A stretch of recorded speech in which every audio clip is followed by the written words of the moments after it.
Dear students, welcome to Sharad Malhotra classes. आज हम exercise 5.2 chapter 5 arithmetic progression class 10th NCERT के question number 6 से आगे क्वेश्चंस करना शुरू करेंगे। बच्चों, इस चैनल पे मैं सारी एनसीईआरटी की बुक सॉल्व करवा रहा हूँ, तो आप ज़्यादा से ज़्यादा इस चैनल को देखिए, शेयर कीजिए अपने फ्रेंड्स के साथ, सब्सक्राइब कीजिए, लाइक कीजिए वीडियोस को।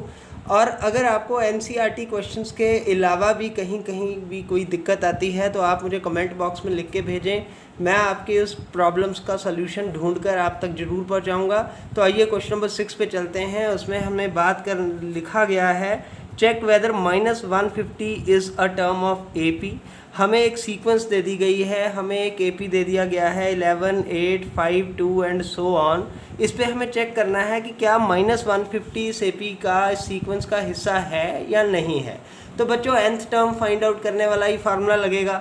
हमें पता है कि an 150 है, a जो है मेरा फर्स्ट टर्म जो है वो 11 है, d कॉमन डिफरेंस हम निकाल लेंगे, 8 - 11 करेंगे तो कॉमन डिफरेंस आ जाएगा। क्योंकि AP है तो सब जगह कॉमन डिफरेंस सेम ही होगा, तो मेरा कॉमन डिफरेंस -3 आ गया है। तो अब हमें क्या करना है, वी नो, हमें पता है कि फॉर्मूला कौन सा लगता है, an = a + n - 1 × d। तो इस इन वैल्यूज़ को हमने इस फार्मूला में लिख के उसको सॉल्व करना है।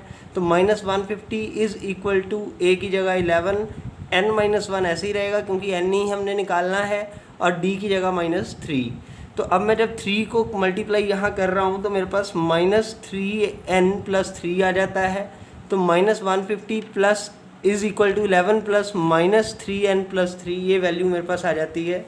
तो जब मैं इसको फर्दर सॉल्व आउट करने की कोशिश करता हूँ तो मेरे पास देखिए यहाँ पे जो वैल्यू आ रही है वो आती है -150, 11 + 3 = 14, 11 + 3 = 14 -3n। तो इसको मैंने यहाँ चेंज कर दिया, -150 - 14 = 3n। तो ये वैल्यू आ गई मेरे पास। तो 164 हो गया = -3n।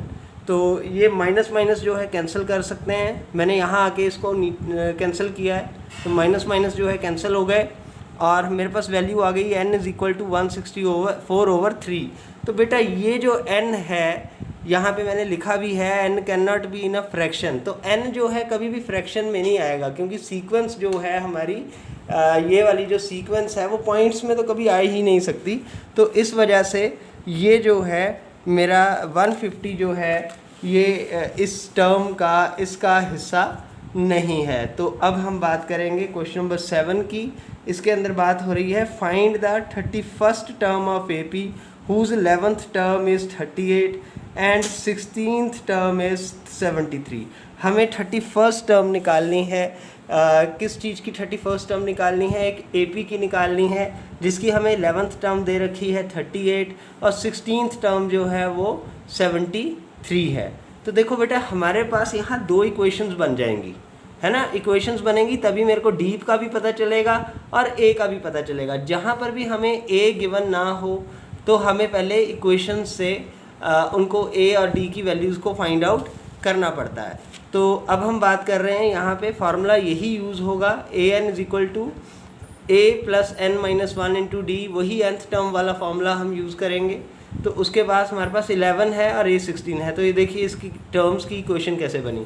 पहले हम a11 का देख लेते हैं। a11 में an है 38, 11th टर्म हमारे पास 38 गिवन है, तो 38 is equal to a + n - 1 की जगह हम 11 - 1 लिख लेंगे इंटू d, क्योंकि d भी हमें पता नहीं है। तो इसको जब मैं कैलकुलेट करूँगा तो 38 is equal to a + 10d। 11 - 1 is 10, 10 × d is d। तो 38 is equal to a + 10d आ जाएगा। उसी तरीके से जब मैं a16 को फॉर्म करूँगा इक्वेशन को, तो a16 जो मेरे पास है वो 73 है। तो 73 is equal to a + 16 - 1 × d। 16 - 1 n - 1 हो जाएगा। तो 73 is equal to a + 15d - 15d, ये मेरे पास सेकंड इक्वेशन बन जाएगी। तो अब मैं क्या करूँगा, इक्वेशन 1 को इक्वेशन 2 से सब्सट्रैक्ट कर दूँगा ताकि मेरे पास d और a की वैल्यूज़ आ जाए। तो अब आप इसको ध्यान से देखिए, a + 15d is equal to 73, a + 10d is equal to 38। इसको मैं जब सब्सट्रैक्ट करता हूँ, साइन चेंज करता हूँ, तो 15 - 10 is 5, 5d is equal to 73 - 38 is 35। तो डी की वैल्यू मेरे पास क्या आ गई 35/5 यानी 7। इसको हमने यहाँ पे काट दिया। अब हमारे पास डी की वैल्यू आ गई है, तो बेटा अब हमें ए की वैल्यू भी फाइंड आउट करनी है।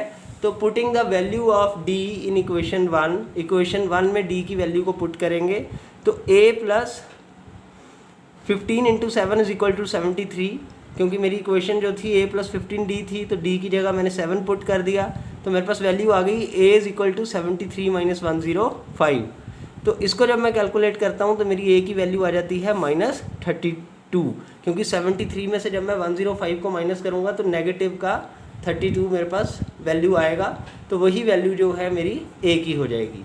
अब मुझे A31 फाइंड आउट करना है, तो A31 फाइंड आउट करने के लिए वही nth फॉर्म का फार्मूला लगाएंगे टर्म का, a + n - 1 × d। तो अब a मेरे पास है -32, n - 1 मेरे पास 31 - 1 हो जाएगा, और d जो कॉमन डिफरेंस है वो 7 है। तो अब देखिए इस फॉर्मूला को सॉल्व करेंगे, आपके पास 31st वैल्यू आ जाएगी -32 + 30 × 7, 37 × 210 -32 + 210। इसको जब आप वैल्यू को माइनस करोगे 210 में से 32 को, तो 178 आएगी, क्योंकि बड़े वैल्यू के साथ पॉजिटिव का साइन है तो पॉजिटिव में ये वैल्यू होगी, तो इसलिए आपके पास A31 जो है उसकी वैल्यू जो है आपके पास वो 178 आ गई है। तो उम्मीद है मुझे ये सम आपको समझ में आया होगा।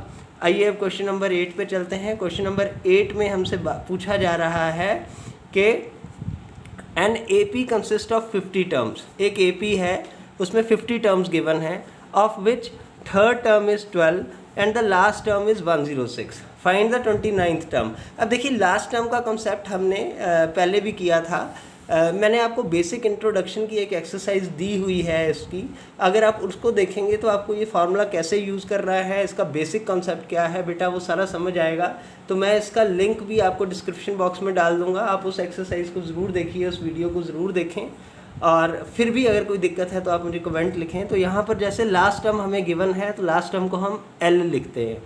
तो we need to find out A and D। सबसे पहले हमें A और D फाइंड आउट करना पड़ेगा, और हमें इक्वेशंस ही बनानी पड़ेंगी, क्योंकि हमारे पास जो है थर्ड टर्म जो है और जो है आपकी 12th टर्म है वो हमें दी हुई है। तो A50 जो है हमारे पास, वी हैव A50, तो A50 जो है वो 106 है, और A3 जो है वो 12 है।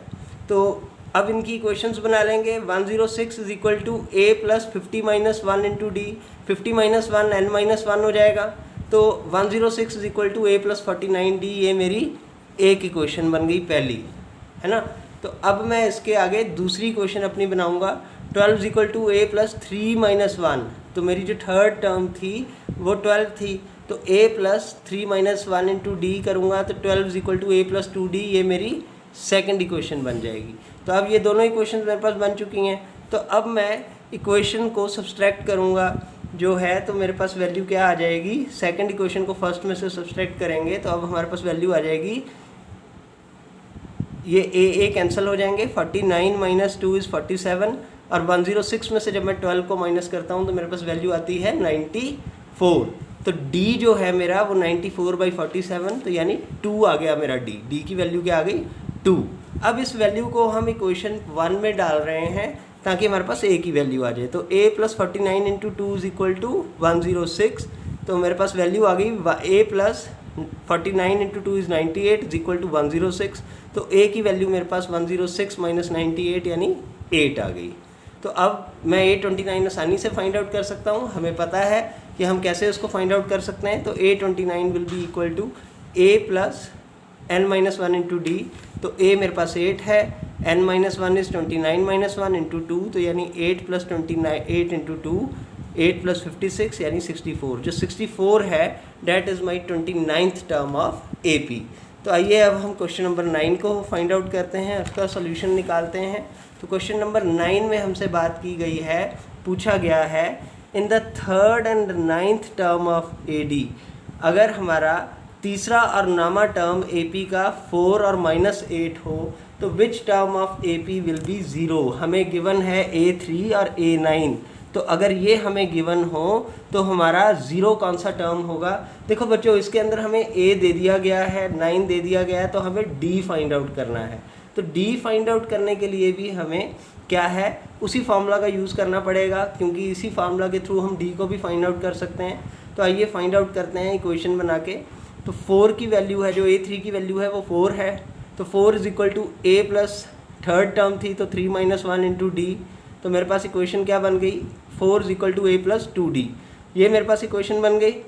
और जो मेरी दूसरी टर्म थी a9, उसकी मैंने इक्वेशन बना दी 8 is equal to a plus 9 - 1d, यानी -8 is equal to a plus 8d।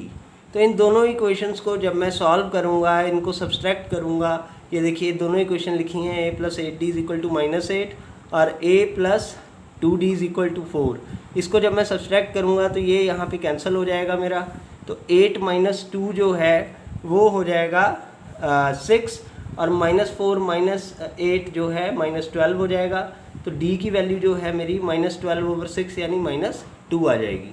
तो अब जब मेरे पास d की वैल्यू आ गई, a की वैल्यू मेरे पास ऑलरेडी है, तो अब मैं इस वैल्यू को जो है डालकर अपनी कोई भी जो टर्म है वो फाइंड आउट कर सकता हूँ।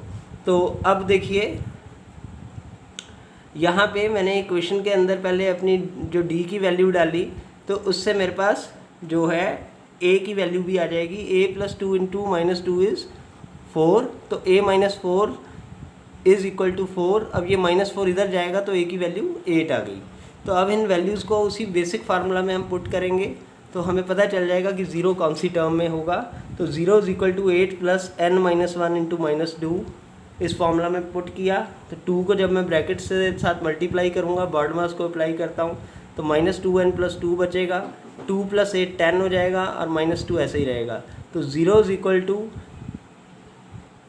10 - 2n या 0 - 10 is equal to -2n।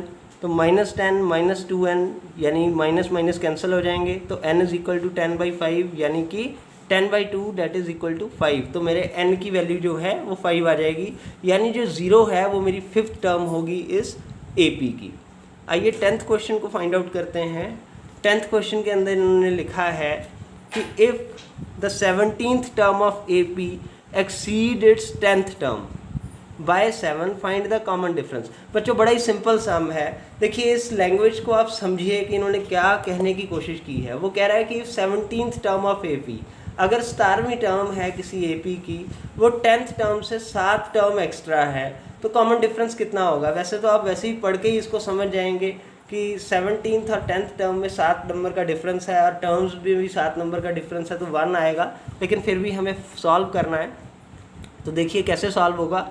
According to given condition A17 is equal to A10 + 7, ये कंडीशन दी हुई है हमें। तो A17 क्या होगा, A + 16D, ये मेरी इक्वेशन बन गई। तो A10 क्या होगा, A + 9D। तो अब इन दोनों को इक्वेशंस को मैं कंपेयर कर दूंगा। A + 17 टर्म को जब मैं 10th टर्म के बराबर लिखूंगा तो मैं लिखूंगा A + 16D is equal to A + 9D + 7, क्योंकि A17 जो है A10 के अंदर 7 प्लस करने पर आती है। तो हम जब इस वैल्यू को लिखेंगे तो हमारी जो इक्वेशन है वो बन जाएगी 16D - 9D is equal to 7। तो 16 - 9 is 7, 7D is equal to 7। तो मेरे पास D की वैल्यू क्या आती है, 1। तो ये जो है मेरा क्वेश्चन डिफरेंस जो है, जो मुझे फाइंड आउट करने को बोला गया था, वो 1 आ जाता है। आइए अब क्वेश्चन नंबर 11 को देखते हैं। Which term of AP 3, 15, 27, 39 dash dash dash will be 132 more than it's 54th term. इसी से मिलता जुलता क्वेश्चन है ये। तो पहले हमें 54th टर्म फाइंड आउट करनी पड़ेगी, ठीक है। तो मेरे पास A गिवन है, डिफरेंस मैं फाइंड आउट कर लूँगा। 15 - 3 इज़ 12। तो 54th टर्म मेरी हो जाएगी 3 + 54 - 1 इंटू 12, यानी 3 + 53 इंटू 12। तो वो मेरे पास वैल्यू आ जाएगी 3 + 12 53 जा 636, तो 639। तो 54th टर्म जो है वो 639 है।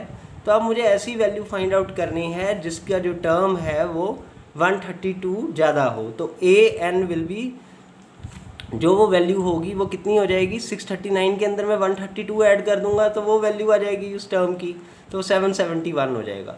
तो 771 के लिए वही हम a + n-1 इंटू डी का फार्मूला लगाएंगे। तो a मेरे पास 3 है, n मुझे पता नहीं है, फाइंड आउट करना है, n-1 into D 12 is equal to 771। और इसको जब मैं कैलकुलेट करता हूँ तो मेरे पास आ जाता है 12n-9 इज इक्वल टू 771। तो 12n इज इक्वल टू 771 + 9 यानी 780। तो 780 को जब मैं 12 से डिवाइड करूँगा तो मेरे पास 65 जो है वो बचेगा।